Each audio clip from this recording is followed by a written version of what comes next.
The Dutch startup Lightyear has found a new manufacturing partner to build its solar-powered electric car, the Lightyear One.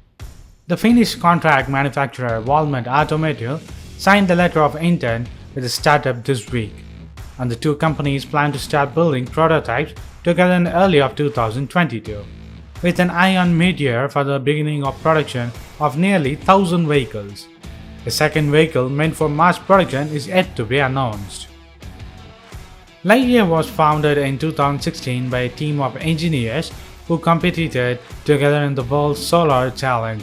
The startup showed off the first prototype of the Lightyear One in 2019, a sharp-looking sedan, and the Lightyear made some big promises, including 725 kilometers of range.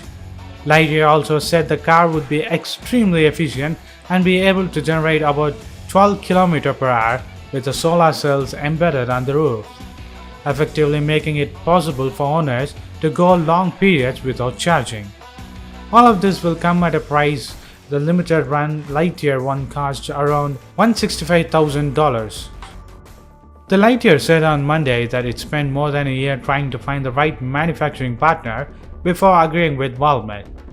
The Finnish contract manufacturer has been around since the late 1960s and has built cars for Saab, Mercedes-Benz, and even Porsche.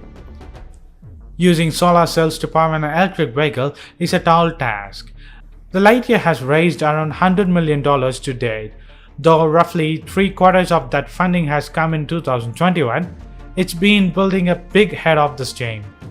In April, it racked up a partnership with Japanese tire chain Bridgestone, and in early July, it revealed results from the long-range test that shows the company could meet its ambitious range and solar generation goals. But Lightyear isn't the only team trying to make it happen. Aptra, a California startup that crashed in aftermath of Great Recession 2008, was recently resurrected and has been raising money while building prototypes for its own funky three-wheel design.